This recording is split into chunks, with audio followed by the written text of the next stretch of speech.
Unlike JT, who's more of just your casual fan, I've been a big fan of Taylor Swift for uh, God since her Speak Now album, Wow.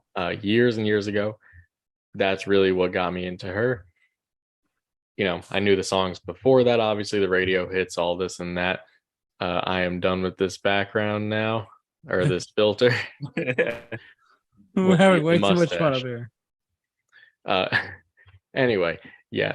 So I will say I was not the biggest fan of her last two releases. Folklore and Evermore were both. I don't like indie. I Yeah. don't like any really any indie music. It's just not for me. I find it boring. Uh, the lack of any kind of exciting instrumentation on those albums really killed them for me. I Mhm. do think that if you took the best songs from both of those albums and put them together, you would have had one great record. That's not what we got. That's not to say it doesn't have some great songs on there. It does. I'm more of a fan of your pop styled Taylor Swift, the fun music, things like that. And even her sad music back, in the day, it was still like exciting in a way. Like it was still really good. The instrumentation still had something to offer. So going into this record, I wasn't sure what to expect. Was worried we are getting more of the same, which in retro, like looking back on, we kind of did, but we got it kind of mixed with her previous styles. Like this record brought back a lot of hints of Reputation, a lot of hints of the slower songs from Lover, um, mixed with her singer songwriter style from Folklore and Evermore, which I think she has fallen into this singer songwriter trap. It's not just her, it's something that a lot of singer songwriters fall into, where once they get into that mode, where it's like, all right, I got to write all this serious poetic music, they then get into this trend of I can no longer write fun, simple, like simplistic pop songs or like just a fun, simplistic song. I think she's fallen into that trap. This album had a lot of great songs on it, which we'll get into, but the production on this killed me. The amount of tracks with minimalistic instrumentation, yes, it's pop. It's not folk indie like the last two. But I think there's a lot of recency bias that we're all seeing for this record. Oh, it's a new Taylor Swift record. Yay. Great. But in my opinion, it's nowhere near her top work. I'll get into it when we talk about the songs, but there's this atmospheric drone that goes on like song to song, just in the background of every song almost. Kills a lot of it for me, makes a lot of them sound the same. Her voice has a lot of unnecessary reverb and after effects on it, Mhm. on way too many of these tracks. She does weird on a couple of the tracks, most notably Midnight Rain. She does these weird low pitch shifted vocals that don't work. I think that production wise, there was a lot of interesting choices, to say the least, many of which not for the better. I'll leave it at that for now and turn it over to Mike. Oh, wow. All right. Well, I'm sorry.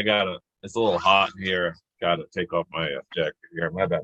Sorry, Oh guys. no, here it goes. Oh, Mike Uh, disappeared. There he is. uh, I got my I Hate It shirt on just for this review. Yes, unfortunately. We're gonna Um, fight. Show it, this. share it. What do you say? Show it and share it. It's okay. I hate it. uh oh God. This was a painful album to listen to for me. I definitely came into this hoping we were getting the fun Taylor Swift that like wasn't gonna be music to like fall asleep to.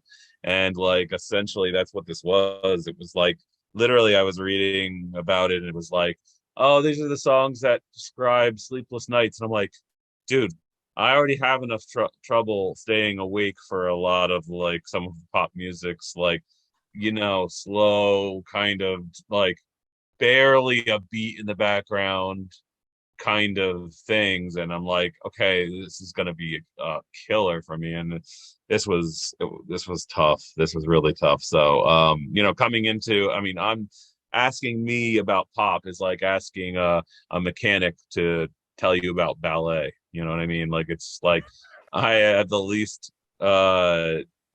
interest, knowledge, or even kind of